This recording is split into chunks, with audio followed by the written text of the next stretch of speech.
Nasa 17 anyos pa lang ako nang magsimulang magtrabaho doon. At noong mga panahon na yon ay hindi pa ako nagkakanobyo.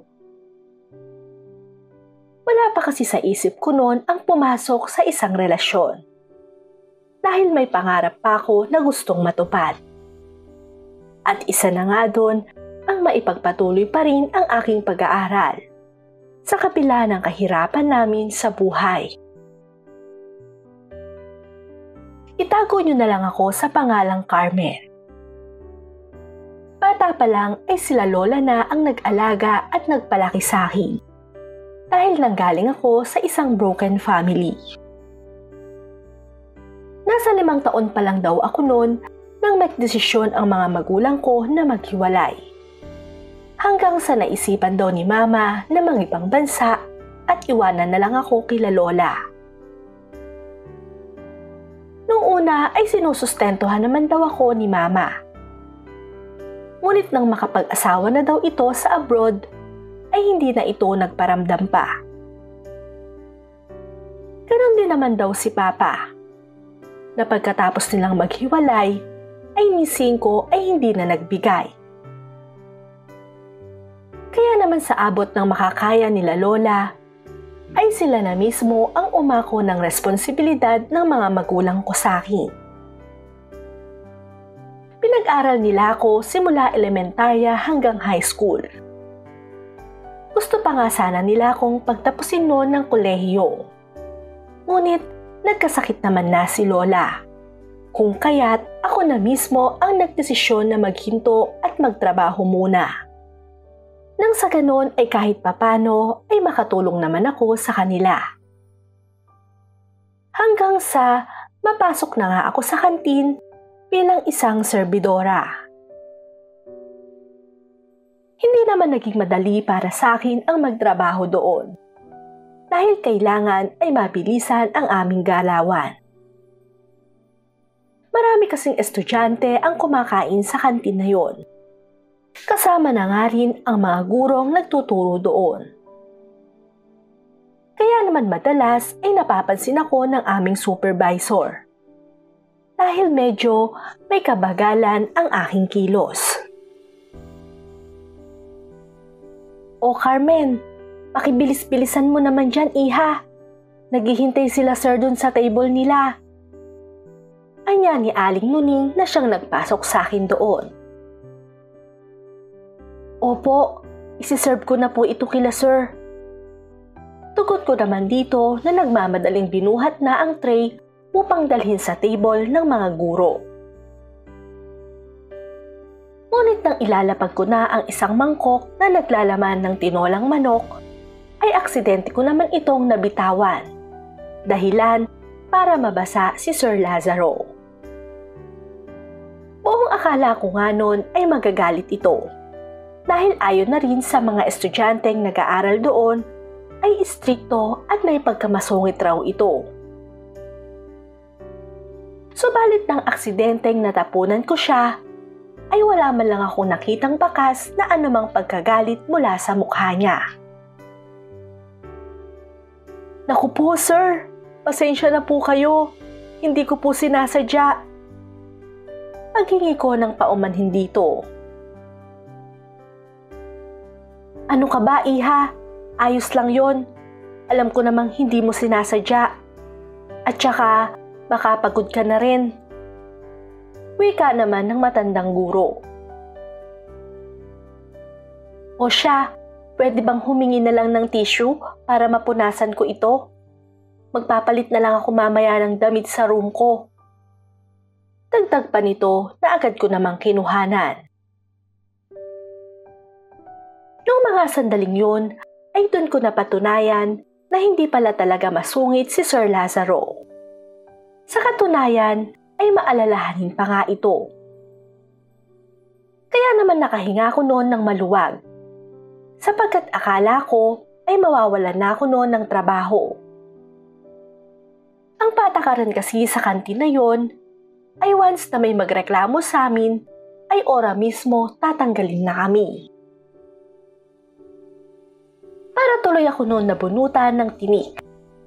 lalo na nang magpaalam na ito sa akin nang matapos siyang kumain.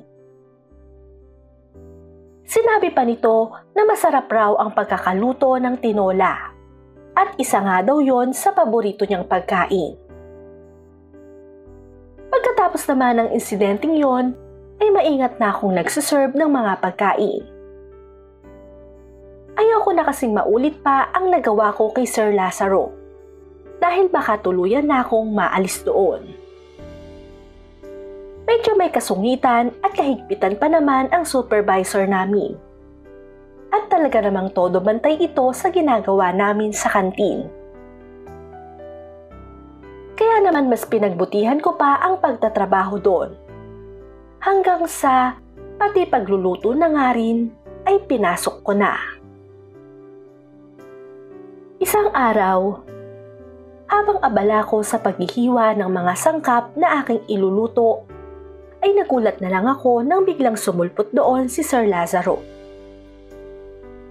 Hinahanap nito ang aming supervisor. Ngunit nung mga oras na yon ay hindi pa ito dumarating. Hindi naman ito agad na umalis sa kantin at sa halip ay nakipagkwentuhan pa sa akin. Mamaya pa raw kasi ang klase niya, kaya hihintayin na daw muna niya doon ang aming supervisor. Habang nasa kantin naman ito, ay panay lang ang kwento niya sa akin. At ayon sa kanya, ay last year na pala niya sa school na yon, dahil magre-retiro na siya. Marami pang ikwinento sa akin si Sir Lazaro tungkol sa buhay niya na talaga namang hindi ko inaasahan na sasabihin niya. Sa katunayan, ay maging ang pagiging byudo nga niya ay sinabi pa nito, kahit hindi ko naman iyon tinatanong. Bigla tuloy akong nakaramdam ng pagkaawa dito, dahil nag-iisa na lang pala siya sa buhay. At simula nang makakwentuhan ko ito, ay para bang gumaan na ang loob ko sa kanya, kahit pa nga triple yata ang tanda ng edad nito sa akin. Noong mga panahon na yon, ay nasa 60 anyos na si Sir Lazaro. Kaya dapat nga lang na magretiro na ito. Ngunit hindi ko naman inaasahan na sa pagre-retiro niyang yon ay mapapasama ako sa kanya. Sapagkat bigla-bigla na lang akong inalis noon ng aming supervisor. Nang malaman yun ni Sir Lazaro, ay inalok ako nitong magtrabaho sa bahay niya bilang kasambahay. Bukod doon, ay handa raw siyang pag-aralin ako habang nagtatrabaho sa kanya. Dahil sa magandang offer niyang yon, ay tinanggap ko ang trabaho. Total naman ay hindi rin ako masyadong hirap sa bahay niya dahil nag-iisa nga lang siya. Ang mahalaga lang naman sa kanya ay ang maipagluto ko siya bago ito umalis. Pagkatapos kasi niyang magretiro ay nag-focus na lang ito sa negosyo niya, sapagkat mahirap naman daw kung wala siyang gagawin. Labis naman ang pasasalamat sa akin ni Sir Lazaro nang tanggapin ko ang alok nito. Lalo na nang magdesisyon din akong manatili sa bahay niya habang may trabaho ako. Ayaw ko kasing pauwi-uwi pa dahil medyo may kalayuan din ang bahay ni Sir sa bahay namin. Isa pa ay kung uuwi rin ako araw-araw ay baka ako lang rin ang mahirapan, sapagkat malayo sa amin ang kolehiyong papasukan ko. Kaya mabuti na rin siguro na mag-stay na lang ako kila Sir Lazaro. Nang sa ganon ay makatipid na rin ako sa pamasahe. Mabilis na lumipas ang araw at naging maayos naman ang pagtatrabaho ko at pakikitungo sa akin ni Sir. Sa totoo lang ay hindi ko nga akalain na ganun pala kabait ito.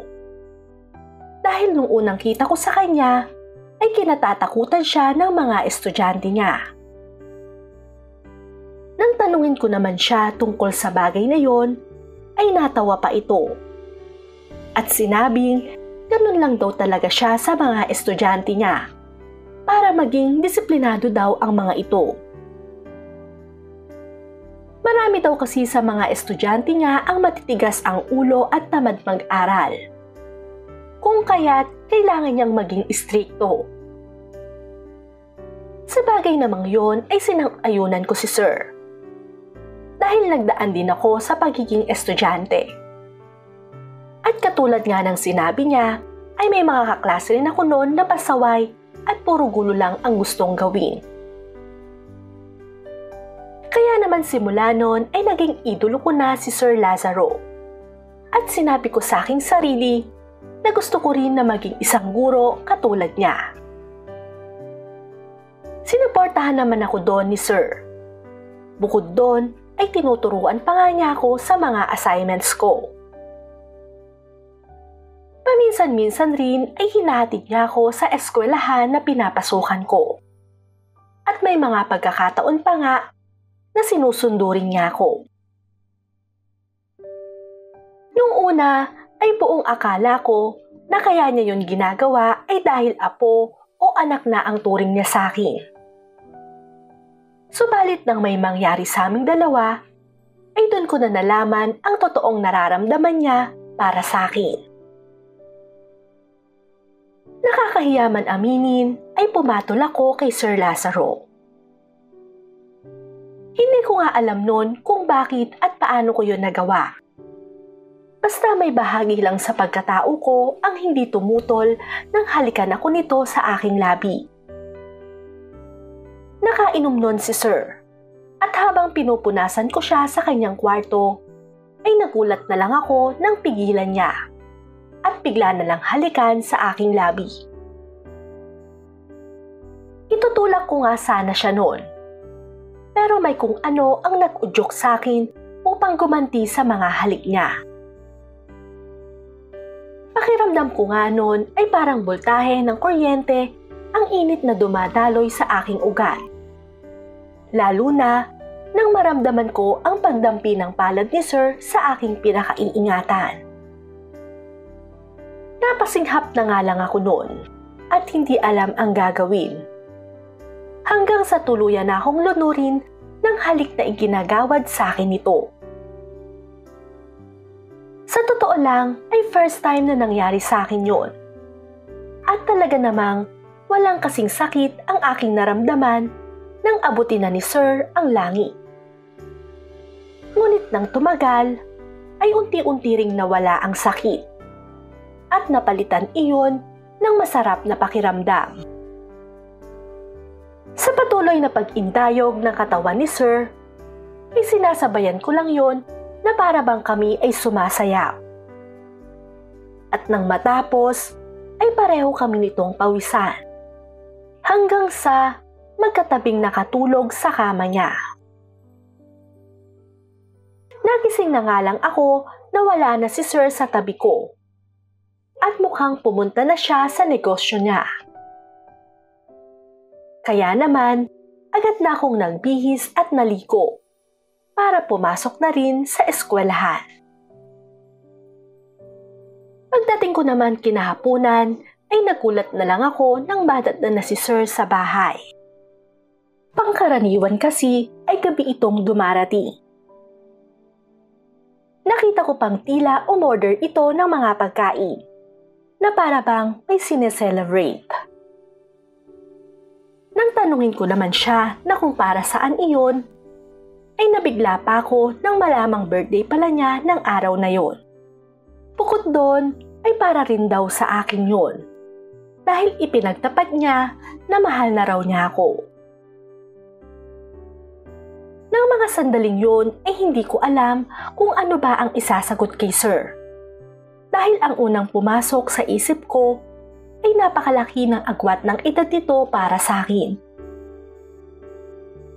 Kung tutuusin nga, ay halos lolo na rin kasi ang turing ko sa kanya. Kung kaya't nabigla talaga ako sa mga nangyayaring yon. Naisip ko na lang tuloy na magpaalam na muna sa kanya para umuwi sa aming bahay. Pumayag naman ito sa kabila ng kaarawan niya. Kaya naman iniwan ko siyang mag-isa, kahit pa nga alam kong kailangan niya ako. Noong mga panahon kasing yon ay gulong-gulo talaga ang isip ko. At alam ko na umaasa rin si Sir na masusuklian ko ang pag-ibig niya.